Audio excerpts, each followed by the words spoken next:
Students, today we are going to discuss about quantum numbers. आज हम quantum numbers की बात करेंगे, लेकिन क्वांटम नंबर डिस्कस करने से पहले हम एक छोटा सा कॉन्सेप्ट डिस्कस कर लेते हैं, concept of orbit and orbital.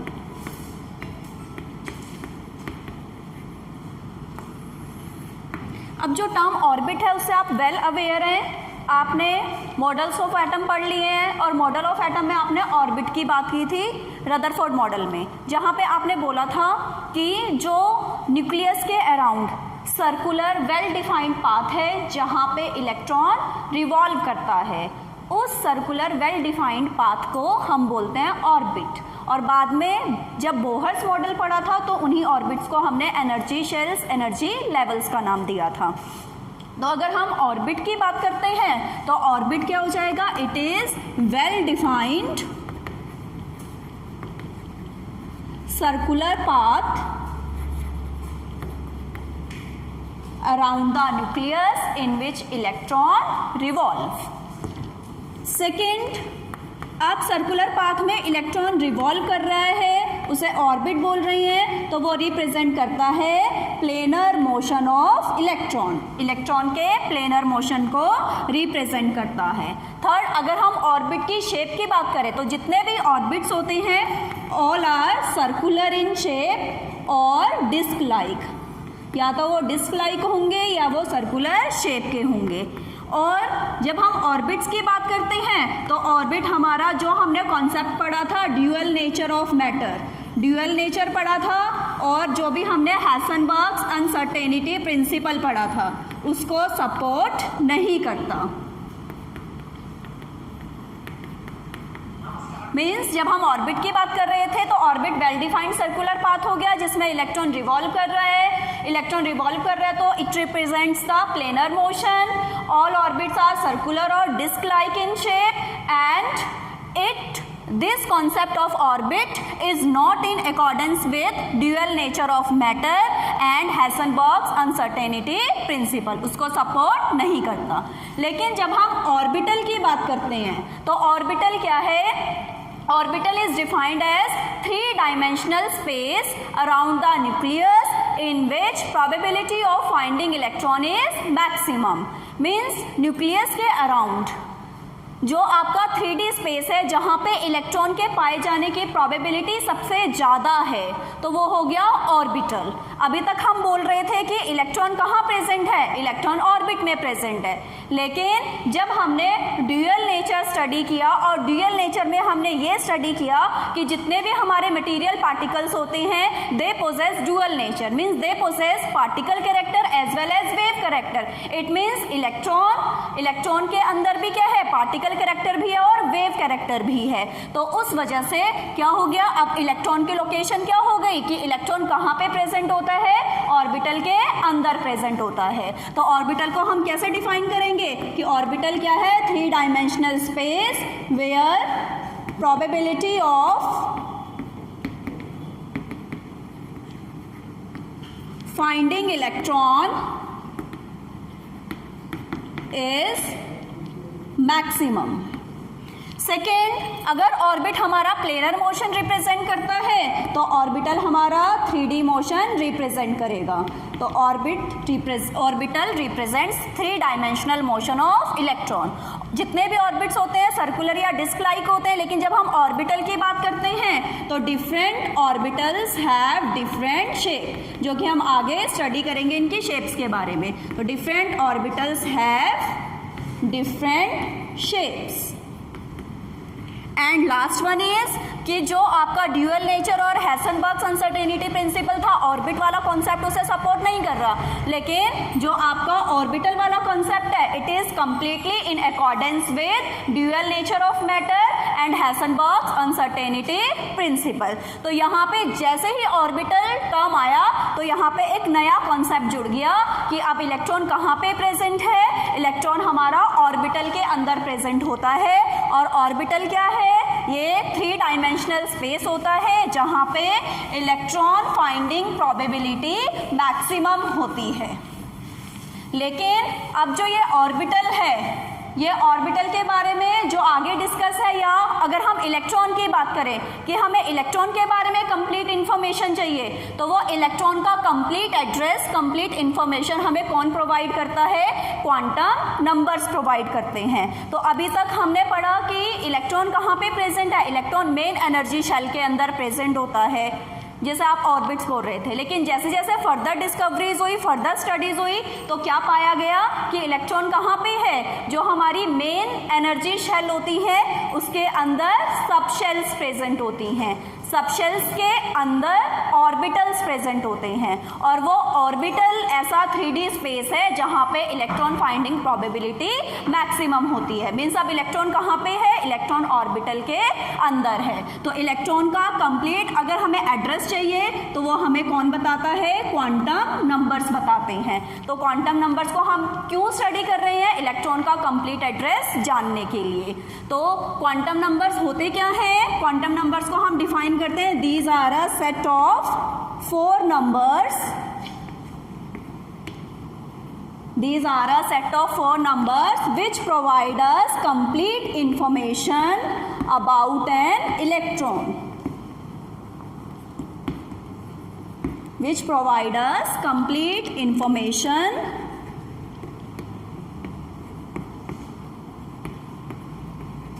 about an electron. और वो इंफॉर्मेशन हमें क्या क्या देंगे?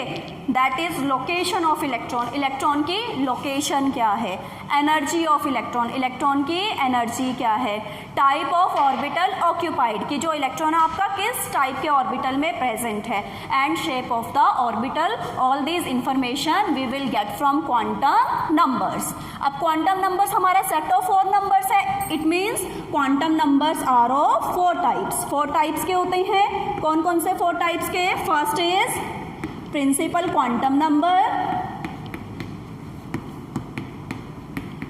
जिसे हम स्मॉल एन से रिप्रेजेंट करते हैं। सेकेंड इज एजीमुथल और angular momentum quantum number.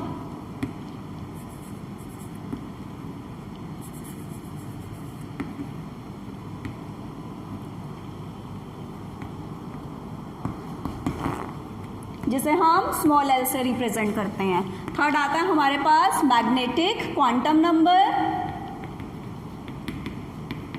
Small N से रिप्रेजेंट करते हैं। और लास्ट में आपके पास आता है स्पिन क्वांटम नंबर, जिसे हम एस से रिप्रेजेंट करते हैं। अब ये क्वांटम नंबर हमें क्या क्या इंफॉर्मेशन दे रहे हैं? नाम से पता चल रहा, प्रिंसिपल क्वांटम नंबर मीन्स हमें क्या बताता है? ये हमें प्रिंसिपल शेल बताता है। प्रिंसिपल का मतलब मेन, ये हमें मेन शेल के बारे में बताएगा कि इलेक्ट्रॉन किस मेन शेल में प्रेजेंट है।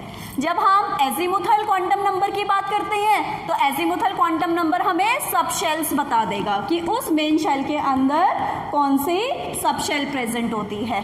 फिर तीसरे मैग्नेटिक क्वांटम नंबर पे आती है तो वो हमें बताता है कि सब शेल के अंदर क्या प्रेजेंट है? ऑर्बिटल प्रेजेंट है। तो कितने ऑर्बिटल हैं? ऑर्बिटल के बारे में मैग्नेटिक क्वांटम नंबर बता देगा। और लास्ट में स्पिन क्वांटम नंबर, नाम से ही पता चल रहा है स्पिन, ये हमें direction of spinning of electron हमें बताता है कि इलेक्ट्रॉन जब भी स्पिन कर रहा है उसकी डायरेक्शन क्या है। तो अब हम इन क्वांटम नंबर्स को 1 बाय 1 डिटेल में स्टडी करेंगे। तो सबसे पहले हम बात करते हैं प्रिंसिपल क्वांटम नंबर की। First is principal quantum number.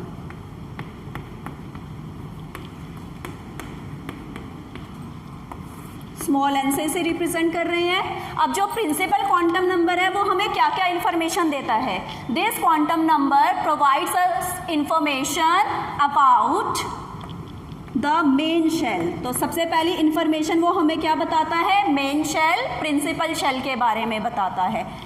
अब मेन शेल का हमें कैसे पता चलता है कि अगर n की वैल्यू 1 है तो n की वैल्यू 1 का मतलब फर्स्ट शेल है, और फर्स्ट शेल को हम k से रिप्रेजेंट करते हैं। अगर n की वैल्यू 2 है तो कौन सी शेल हो जाएगी? L shell. सेकेंड शेल को L शेल से रिप्रेजेंट करते हैं। मेन शेल n की वैल्यू 3 है तो M हो जाएगा, 4 के लिए N हो जाएगा। और इसी तरह से ये आपका चलता रहेगा। तो n की वैल्यू हमें बता रही है मेन शेल कि मेन शेल कौन सी है, first shell K shell, second L, third M, fourth and so on. तो फर्स्ट पॉइंट उसने हमें क्या बताया, मेन शेल के बारे में बताया। Second, this quantum number gives us information about average distance of electron from nucleus. और क्या बताया इसने कि न्यूक्लियस का एवरेज डिस्टेंस, सॉरी इलेक्ट्रॉन का average distance from nucleus, nucleus से वो कितने डिस्टेंस पे है। थर्ड केस में उसने हमें क्या बताया, एनर्जी ऑफ इलेक्ट्रॉन, इलेक्ट्रॉन की एनर्जी के बारे में बताया, जो कि हम पहले ही बोहर्स मॉडल में डिस्कस कर चुके हैं। एनर्जी का फॉर्मूला हमने पढ़ा था, E = -2 pi square m⁴ upon n² h²। तो इस फॉर्मूला का यूज़ करके हम बता सकते हैं कि इलेक्ट्रॉन अगर हमारा फर्स्ट शेल में है तो उसकी एनर्जी क्या होगी, सेकंड शेल में है तो उसकी एनर्जी क्या होगी। पाई हमें पता है, m हो गया मास ऑफ इलेक्ट्रॉन, E हो गया चार्ज ऑन इलेक्ट्रॉन, n की वैल्यू अगर फर्स्ट शेल है तो 1 हो जाएगा, सेकंड शेल के लिए 2, थर्ड शेल के लिए 3, सो ऑन।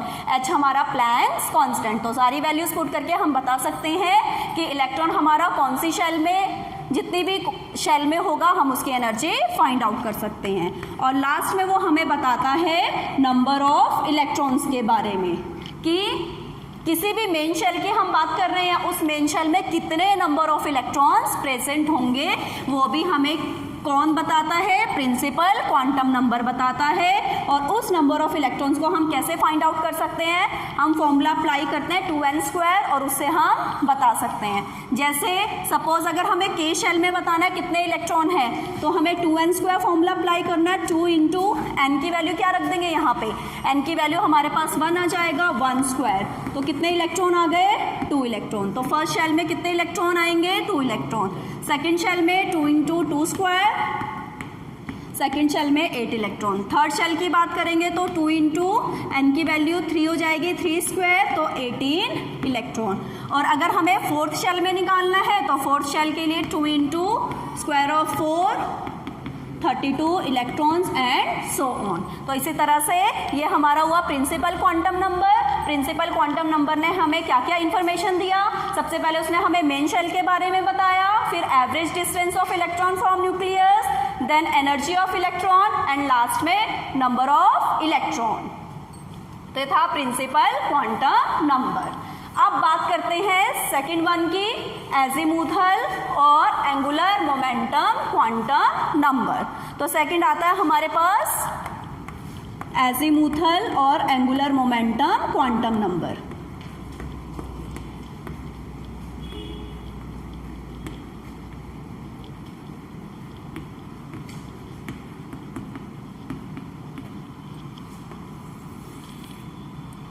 तो जैसे प्रिंसिपल ने हमें मेन शेल के बारे में बताया, तो azimuthal quantum number small l से हम इसे रिप्रेजेंट करते हैं। तो इसने हमें किसके बारे में बताया, नंबर ऑफ सब शेल के बारे में बताया कि उस मेन शेल के अंदर कितनी और कौन सी सब शेल प्रेजेंट होगी। तो नंबर ऑफ सब शेल के बारे में बताया। सेकेंड, नाम से ही पता चल रहा है एंगुलर मोमेंटम। तो सेकेंड चीज इसने हमें क्या बताई, एंगुलर मोमेंटम के बारे में बताया कि एजीमुथल क्वांटम नंबर हमें और क्या बता रहा है, angular momentum of an electron. और थर्ड वो हमें क्या बता रहा है, शेप ऑफ सबशेल, सबशेल की शेप भी हमें बता रहा है। ठीक है, तो ये हो गया एजीमुथल क्वांटम नंबर कि हमें क्या बता रहा है, सबशेल के बारे में, इलेक्ट्रॉन के एंगुलर मोमेंटम के बारे में और शेप्स ऑफ सबशेल के बारे में।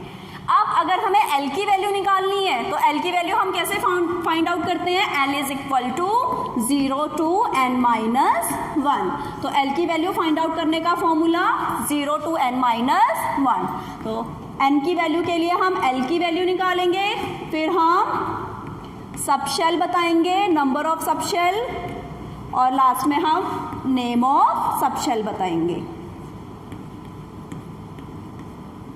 तो जब हमारी n की वैल्यू 1 है तो l की वैल्यू क्या हो जाएगी, 0 से स्टार्ट होगी, और n -1 1 - 1 0, तो l की वैल्यू क्या रहेगी, 0 रहेगी। तो कितनी आई यहाँ पे l की वैल्यूज 1 आई, तो कितनी सबशेल होगी, 1, और उस सबशेल का नाम क्या है, S subshell.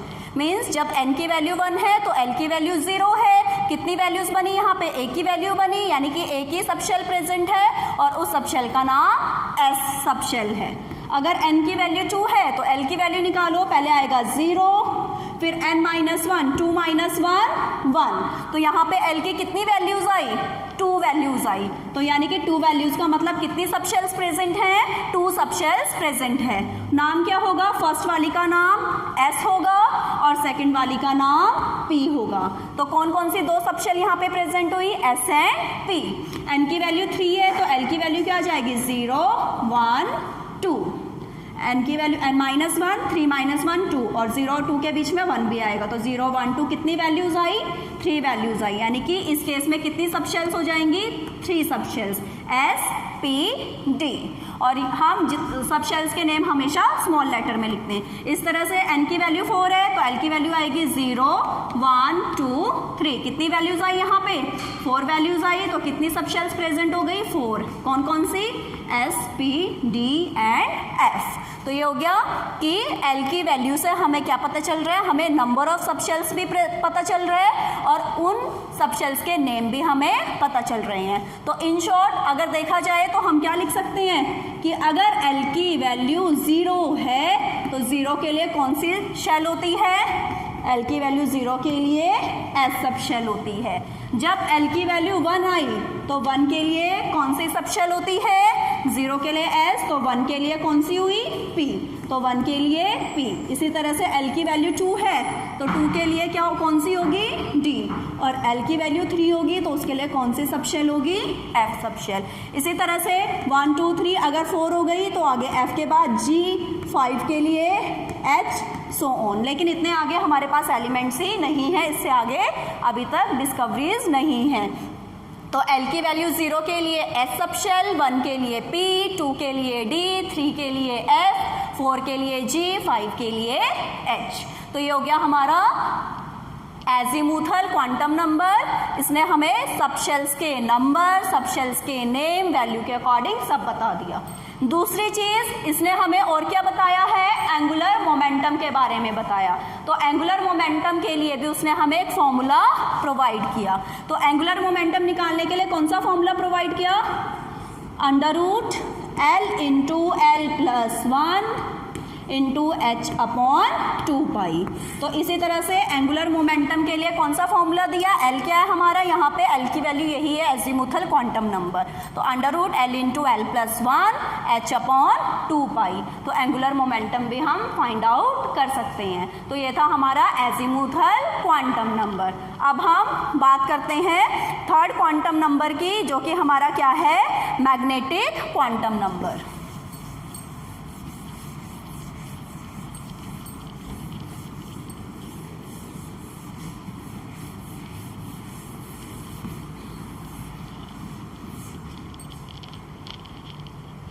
Third is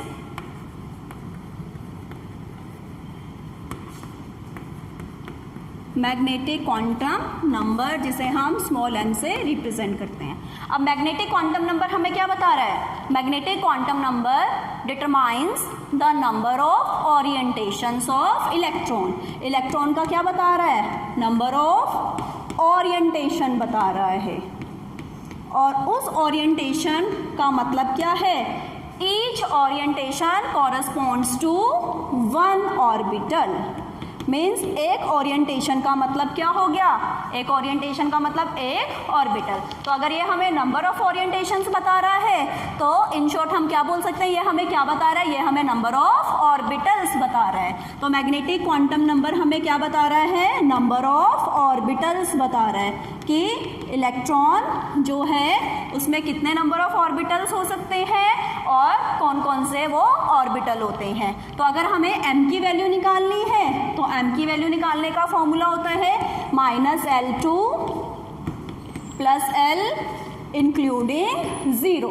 zero को भी हम इसमें इंक्लूड करते हैं। तो ज़ीरो को इंक्लूड करके -L से लेके +L तक की जितनी भी वैल्यूज़ हैं वो हम किसकी है, मैग्नेटिक क्वांटम नंबर की वैल्यू है। ठीक है, अब मैग्नेटिक क्वांटम नंबर की वैल्यू हम निकाल सकते हैं।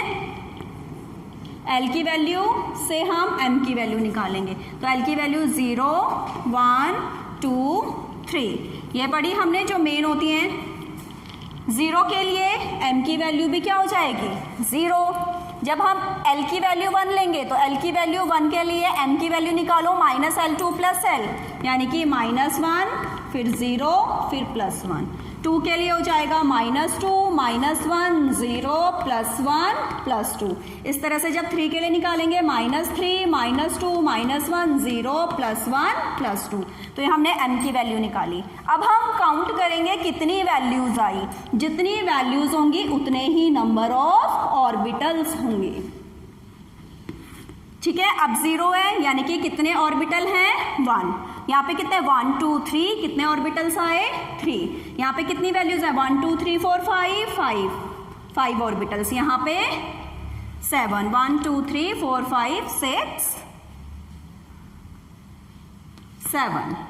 ठीक है, तो ये हो गए आपके। लेकिन अब ये ऑर्बिटल्स का नाम कैसे पता चलेगा, हमें ये भी पता है जब L की वैल्यू 0 थी तो उसको हम S बोल रहे थे सब शेल, 1 के लिए हम उसको P लिख रहे थे, 2 के लिए हम D लिख रहे थे और 3 के लिए हम F लिख रहे थे। यानी कि जो आपका S सब शेल है, S सब शेल के कितने ऑर्बिटल्स होते हैं, S सब शेल के 1 ऑर्बिटल होते हैं और जो सब शेल का नाम होता है वही ऑर्बिटल का नाम होता है। S सब शेल के अंदर S ही ऑर्बिटल है, कितने 1। P की बात करेंगे तो P सब शेल में कितने, P सब शेल में 3 P ऑर्बिटल्स होंगे। इसी तरह से जब हम D की बात करेंगे तो D सब शेल में कितने आए थे हमारे पास, यहाँ पे 5, तो 5 D ऑर्बिटल्स होंगे। और इस तरह से जब हम F सब शेल की बात करते हैं तो F सब शेल के अंदर F ऑर्बिटल्स होते हैं, लेकिन कितने, 7।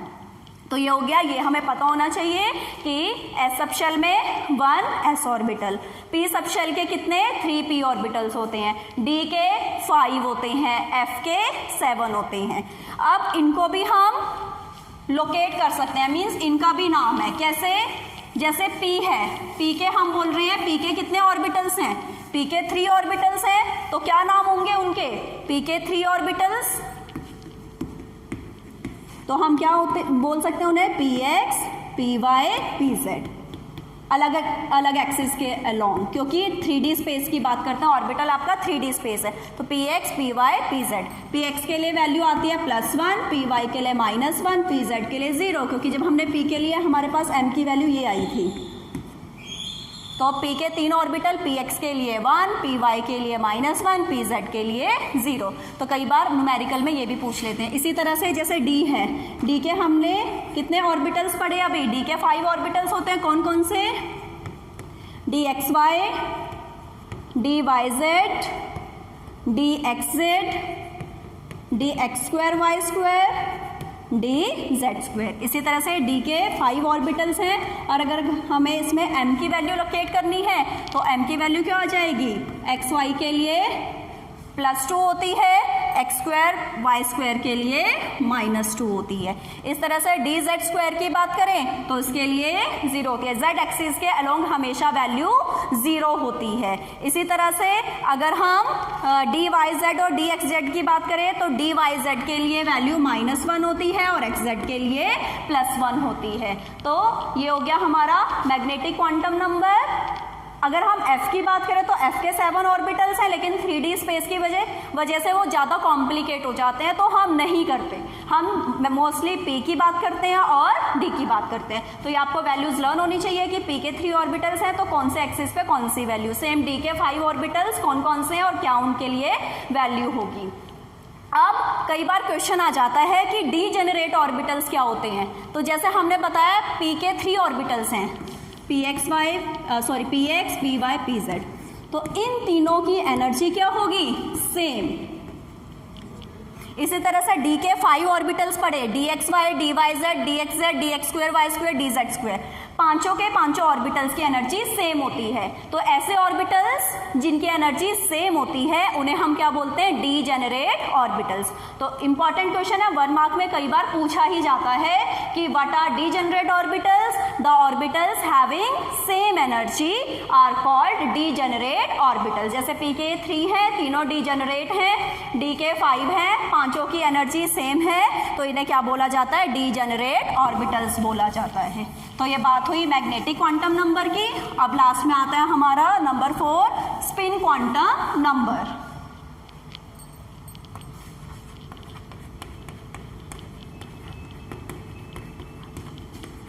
Spin quantum number S.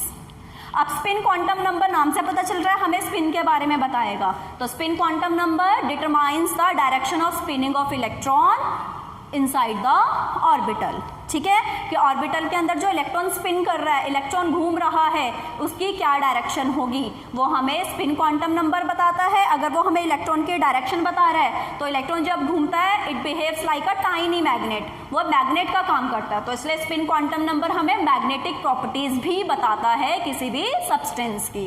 तो 2 पॉइंट हो गए, स्पिन क्वांटम नंबर हमें क्या क्या बता रहा है, सबसे पहले हमें direction of spinning of electron बता रहा है, दूसरा वो मैग्नेटिक प्रॉपर्टीज बताता है सब्सटेंस की।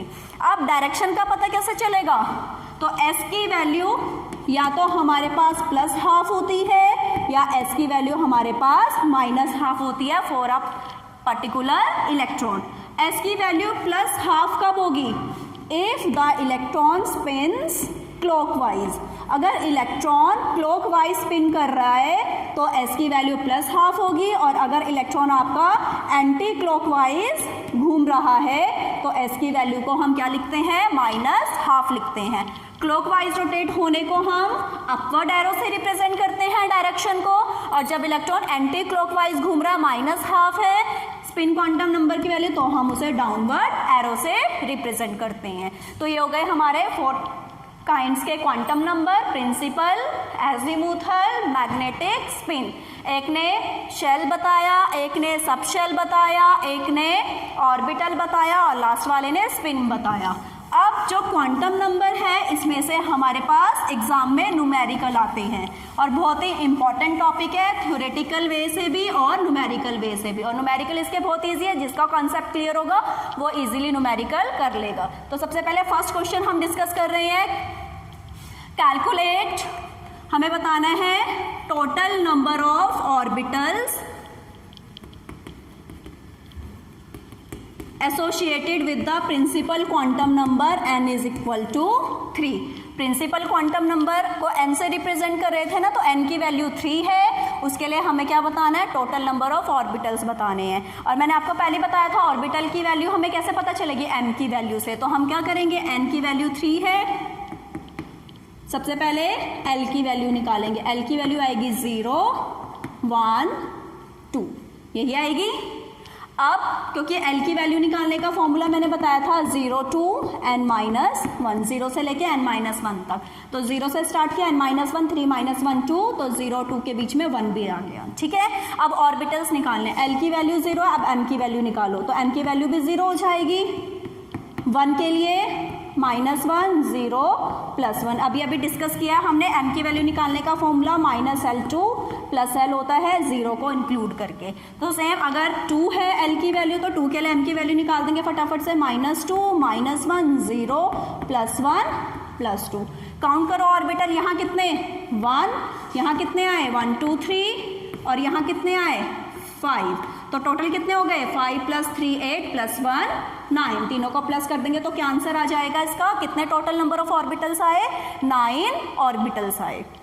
तो ये हो गया हमारा फर्स्ट क्वेश्चन जिसमें हमने total number of orbitals find out करने थे। सेकेंड काइंड,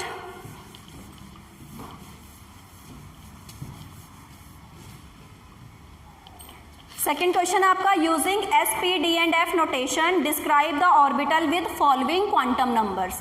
आपको ऑर्बिटल का नाम बताना है, मतलब s p d f notation का यूज करके नाम बताना है, और वैल्यूज गिवन है n की और l की। n की वैल्यू 1 तो l की वैल्यू 0, इसके लिए बताएंगे। फिर 3 1 के लिए, 2 1 4 3 4 2। अब जब हमने ऑर्बिटल का नाम डिसाइड करना है तो n हमारा प्रिंसिपल क्वांटम नंबर, जो भी n की वैल्यू होती है ऑर्बिटल के साथ वही आती है। तो n की वैल्यू 1 है तो 1 आ गया। अब l की वैल्यू 0, टेबल मैंने आपको बताया था l की वैल्यू 0 के लिए s ऑर्बिटल बनता है, 1 के लिए p बनता है, 2 के लिए d बनता है, 3 के लिए f बनता है, 4 के लिए g बनता है, इस तरह से। तो यहाँ पे देख लो l की वैल्यू 0, 0 के लिए क्या बना s, तो क्या लग गया s ऑर्बिटल, 1s होगा इसका डेजिग्नेशन। फिर n की वैल्यू 3 है तो 3 आगे लगेगा, 1 1 के लिए क्या वैल्यू p, तो क्या आंसर आ जाएगा 3p। 2 n की वैल्यू 2 है तो 2 आगे लग गया, l की वैल्यू 1 1 के लिए अगेन p, n की वैल्यू 4 4 आगे लग गया, l की वैल्यू 3 3 के लिए क्या है f, तो क्या आ जाएगा 4f। यहाँ पे 4 n की वैल्यू 4 साथ में लगेगी, l की वैल्यू 2 2 के लिए क्या वैल्यू आती है d। तो इस तरह से ये सेकंड क्वेश्चन हो गया कि n और l की वैल्यू के बेसिस पे हमें ऑर्बिटल बताने हैं SPDF नोटेशन के, मीन्स डेजिग्नेशन बताना है। सेम नेक्स्ट क्वेश्चन इसका अपोजिट हो जाएगा।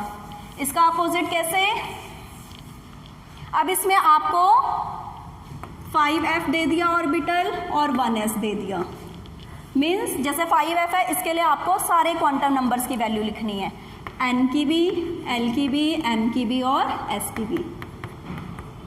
तो मैंने आपको पहले ही बताया ऑर्बिटल के साथ जो नंबर होता है वो हमेशा प्रिंसिपल क्वांटम नंबर होता है, हमेशा n की वैल्यू होती है। तो n की वैल्यू कितनी आ गई 5, l की वैल्यू f है, f के लिए आपको पता होना चाहिए, f के लिए l की वैल्यू क्या होती है 3, तो डायरेक्ट आंसर क्या लिख देंगे हम, l की वैल्यू आ गई 3 f के अकॉर्डिंग।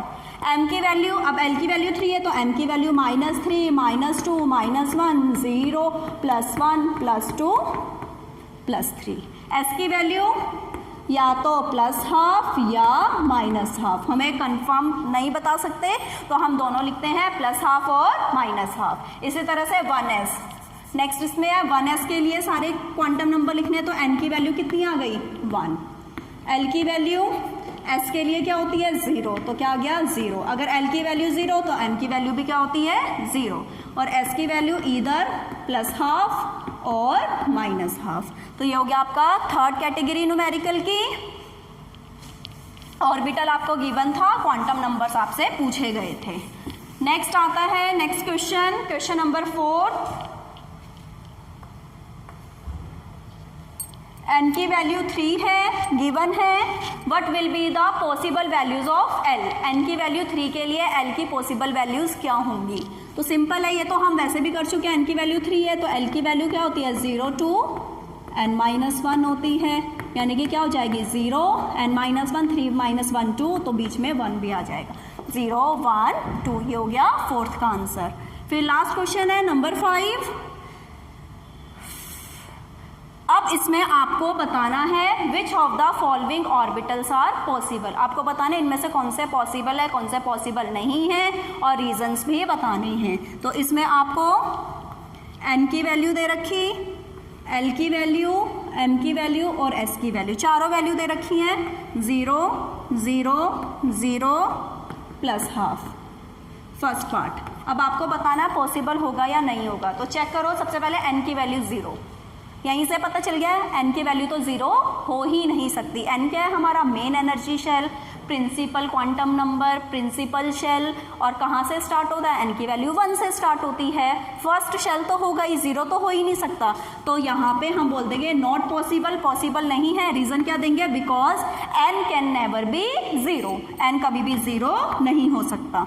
सेकेंड पार्ट, n की वैल्यू 1, l की वैल्यू 0, m की वैल्यू 0, s की वैल्यू -12, n की वैल्यू 1, ठीक है। अब l की वैल्यू होती है हमारी n-1 1 -1 0, ठीक है। l की वैल्यू भी 0, ये भी ठीक है, ये भी ठीक है। l की वैल्यू 0 है तो m की वैल्यू भी 0, ठीक है। और s की वैल्यू या तो +12 या -12 कुछ भी हो सकती है, ये भी ठीक है। तो हम क्या बोल देंगे, b वाला कॉम्बिनेशन क्या है, ये पॉसिबल है। अब नेक्स्ट वाला देखो c पार्ट,